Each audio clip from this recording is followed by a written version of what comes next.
जीवन का वास्तविक दर्द क्या है, दर्द क्या होता है, दर्द का कारण क्या है। सबके अपने अपने विचार हैं, सबका अपना अपना तजुर्बा है। कोई किसी से बिछड़कर गम में है तो कोई किसी के ना मिलने से है। यही उसका दर्द और यही उसके दर्द का कारण है। जब लोगों से यह सवाल पूछा गया कि दर्द तकलीफ क्या है और यह कब होता है, तो लोगों ने संभवतः एक ही जवाब दिया, जब मनचाही चीज़ किसी को नहीं मिलती तो दुख होता है। और वास्तव में वही दुख ही उसके जीवन का दर्द है। मेरे अनुसार दर्द या तकलीफ किसी मनचाही चीज़ के ना मिलने से नहीं, बल्कि ना मिलने पर खुद को कोसने पर और बीती बातों को दोहराने पर होता है। मैं अपनी बात को एक कहानी के आधार पर रखने की कोशिश कर रही हूँ। यह कहानी या घटना एक पति पत्नी और उनके वैवाहिक जीवन पर आधारित है। कुछ कारण या परिस्थिति बस दोनों की शादी हुई, लेकिन इस शादी का साफ असल लड़की के ऊपर देखने को मिल रहा था।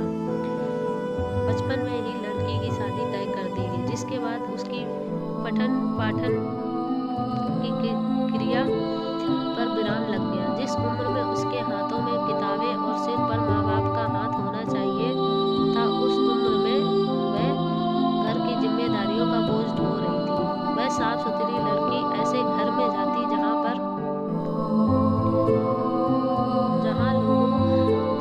लोग मांस का सेवन करते।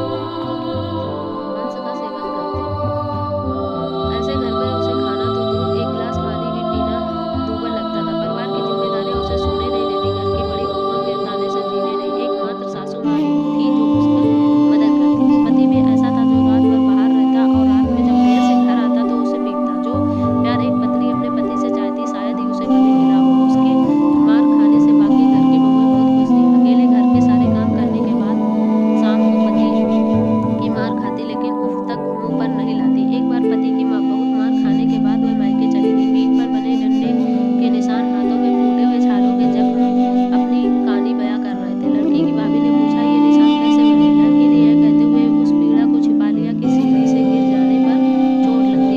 यह कारण था कि वह अपने दादाजी के वचनों से बंधी हुई थी। दादाजी ने यह कहकर उसको विदा किया था कि ससुराल में कुछ भी हो जाए, लेकिन वहाँ की शिकायत लेकर घर मत आना, भले ही जहर खाकर अपने प्राण त्याग देना। बेचारी वह अकेली असहाय अपने पति और उस घर के सदस्यों के जुल्मों को सहती रही और खुद को भाग्य को कोसती रही। उसे हमेशा यह लगता था कि उसके पति के जीवन में उसके सिवा कोई और भी है, जो कि सर्वथा सत्य नहीं है। लेकिन वह हमेशा इसी शक की अग्नि में पल पल जलती रहती। जिंदगी भर जो अपने पति का प्यार पाने को तरसती रही, उसे आज लगने लगा कि क्यों वह आज तक भी पूर्णतः अपने पति की ना हो सकी। लेकिन इस आस में खुद को संभाले रखा कि जब उसके बच्चे बड़े हो जाएंगे तो वो उसका ख्याल रखेंगे। बच्चों को पालने में उसने कम कष्टों को नहीं सहा। वह अपने बच्चों को बिस्किट दिलाने तक को तरस जाती थी। जब कभी बच्चे बीमार होते तो वह अपने जेवर को इत्यादि को गिरवी रखकर उनका इलाज कराने को पैदल ही हॉस्पिटल जाती, जो कि उसके घर से मीलों दूर था। धीरे धीरे समय बदला, हालात बदले और बच्चे बड़े हो गए। समय के साथ पति के स्वभाव में भी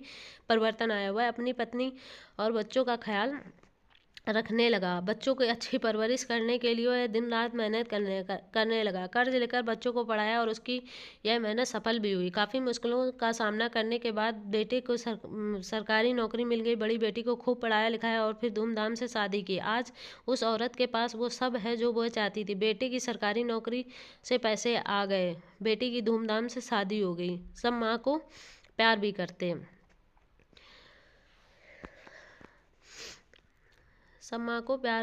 करते करते हैं और वह पति जो रोजाना अपनी पत्नी पर लाठी डंडों की बौछार करता, आज उसका ख्याल रखने लगा। लेकिन फिर भी आज वो पुरानी बातों को लेकर अपने पति को कोसती और कहती कि उसने उस वक्त उसकी इज्जत नहीं की जब उसको सबसे ज़्यादा ज़रूरत थी, और आज भी वह उसकी नाम मात्र इज्जत नहीं करता। वास्तविक से अभिनव वह औरत आज उसने अपने पति से घृणा करती और झगड़ती।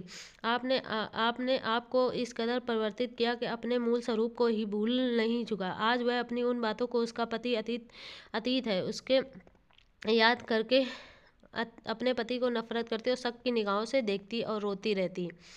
वास्तविक का ज्ञान और यही उसके दुख का कारण। वह पुरानी बातों की पीड़ा से इस तरह ग्रसित हो चुकी अपने वर्तमान को समझ नहीं पा रही थी। यदि वह अपने अतीत को भुलाकर वर्तमान का सुख देखे तो उससे खुश नसीब औरत शायद ही दुनिया में कहीं मिले। इस प्रकार मैं कह सकता हूँ कि अतीत और वर्तमान की वास्तविकता का ज्ञान न होना ही जीवन का दर्द दर्द का वास्तविक कारण है। वैवाहिक जीवन में खुशहाली वास्तव में एक दूसरे को भली बात समझने और सच बोलने से आती है, अन्यथा रिश्ता समाप्त हो जाता है या वह जीवन भर दर्द का कारण बना रहता है।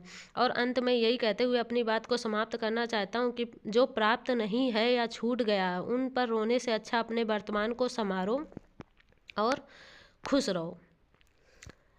सीख। यह एक सच्ची घटना पर आधारित कहानी है और आज भी मैं उस दंपति की व्यथा को अपनी आंखों से